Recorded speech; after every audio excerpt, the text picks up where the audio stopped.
Peace family, welcome to the Monday health tip of the week. Um, Today we're discussing, as you see in the title, it says, "Is too much fruit bad for me?"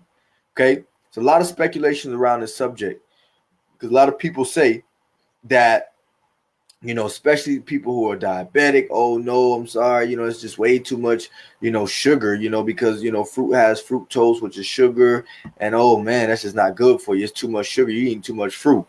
Is this the truth? So, of course, what I like to do every Monday is dive deep as it relates to this, but let's add some facts to it. So, one of my awesome sources is Michael Greger, Dr. Michael Greger from nutritionfacts.org. So always, go check him out, subscribe to his things and just get some of the top information as it relates to medical studies that, we can kind of just put the speculations and what you read on the internet and all that kind of crap out, and again, just put the truth back in it. So without further ado, y'all know the end of the whatever video we dissect, I add some commentary at the end, for things that you need to get from what was said today, and we'll go from there. So without further ado, let's go ahead and get this video started.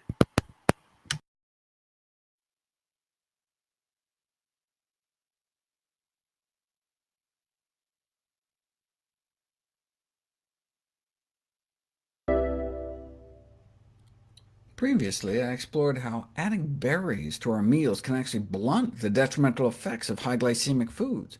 But how many berries?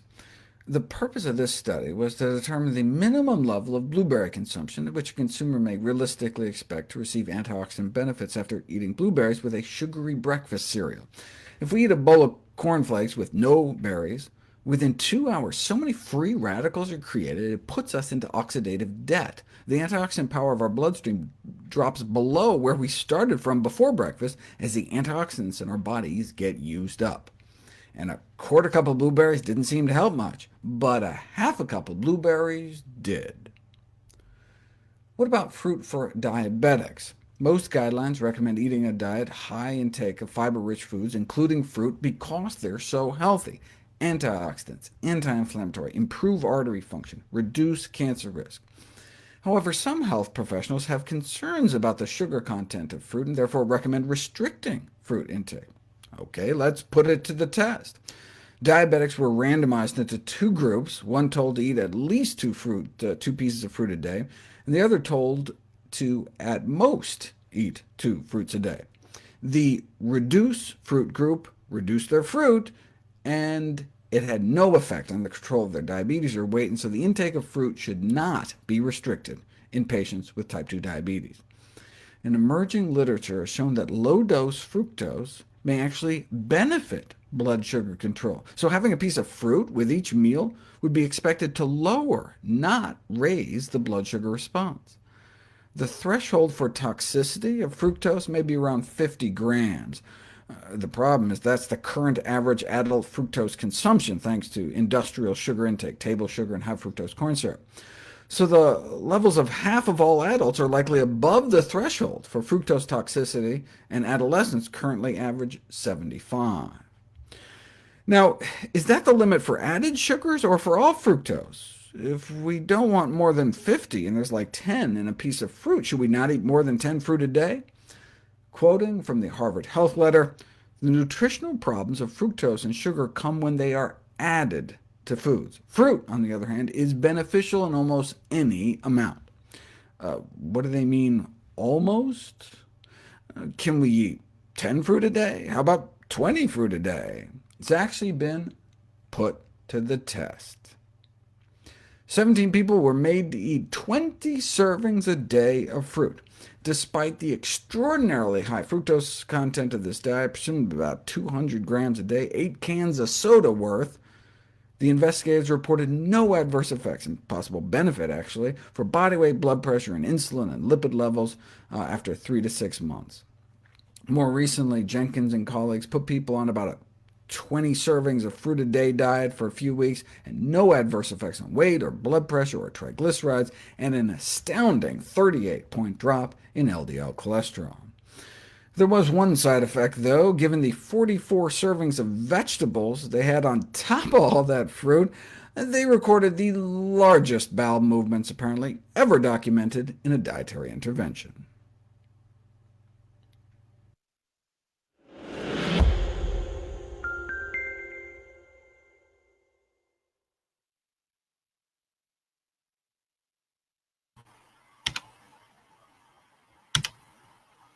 Wow, that's a lot of information to take in.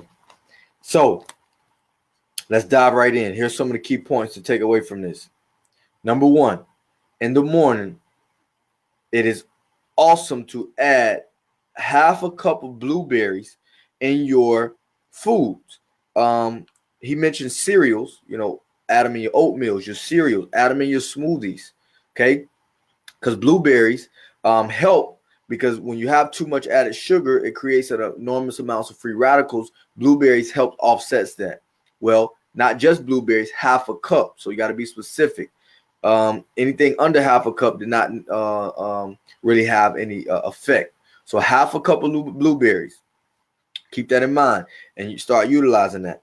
Number two, the reduction of fruit had no effect on the body as it relates to those who were diabetic and who was looking at their glucose levels. So just because they reduced the fruit doesn't mean that, oh my God, it helped somehow the diabetic state. Did not. Okay? Did not. Another thing is the nutritional problems of fructose come when they are added to foods, okay? Meaning that you add something outside of the of the actual food itself onto whatever it is that you're eating. For example, high fructose corn syrup. Now, if you don't know this by now, it is absolutely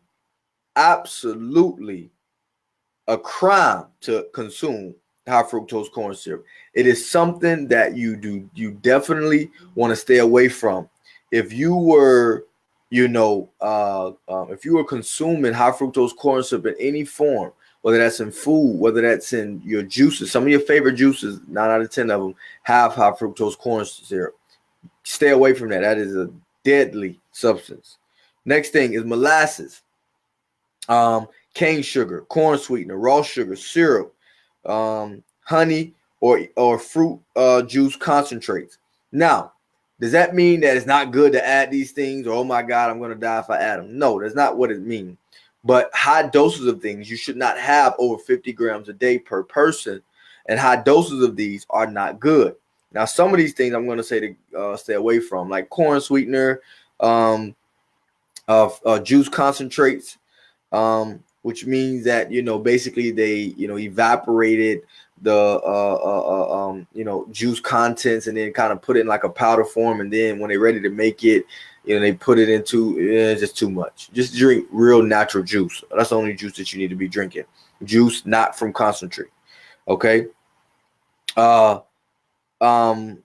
Again, stay away from high fructose corn syrup, molasses, cane sugar, raw sugar, maple syrup, and honey. You can do in small to medium dosages, dosage every time that you consume it. Okay.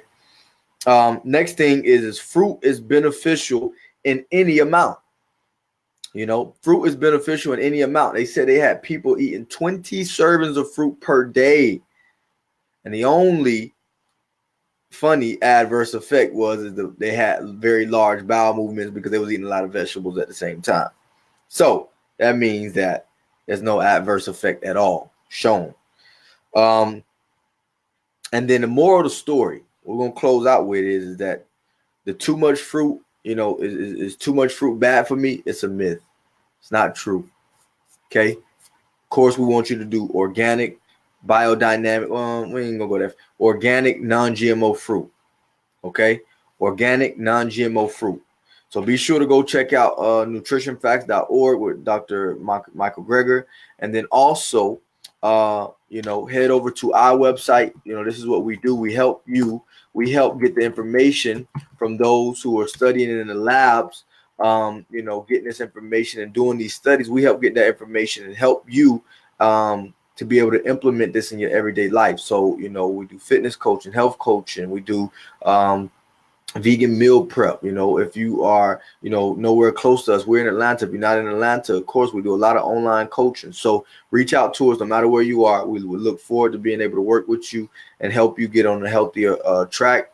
And I'm closing out with that. And we'll see you on the next Monday health tip of the week. Peace.